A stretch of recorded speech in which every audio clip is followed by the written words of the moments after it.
Workout, ঠিক আছে, জিমে করো বা বাড়িতে করো, ওয়ার্কআউট যখন করবে তোমার বডি থেকে যেন ঘাম টপ টপ করে পড়ে, তাহলে বুঝতে পারবে যে তুমি ওয়ার্কআউট করছো বা তোমার মাসল গ্রো হবে।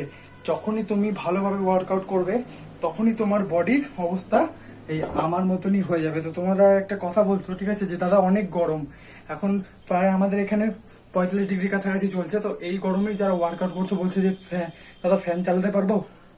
আমি একটা কথা বলি, তুমি যতই ফ্যান চালাও, হ্যাঁ ফ্যান চালাবে অবশ্যই, বাট নিজেকে এতটা এক্সারসাইজের দিকে মানে মাইন্ডটা দিয়ে দাও যেন তোমার বডিতে, ঠিক আছে, যখন এক্সারসাইজ করবে তোমার বডিতে যেন এরকম সিচুয়েশন হয়ে যায়। দেখো আমি হোম ওয়ার্কআউট করছি বাড়িতে, আমার বডির অবস্থা দেখো, ঘেমে পড়ে দেখো, ঠিক আছে, ঘেমে পুরো ঝোল হয়ে গেছে।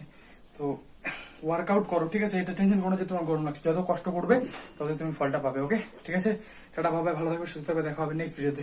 চ্যানেলটাকে সাবস্ক্রাইব করে দিও। ওকে।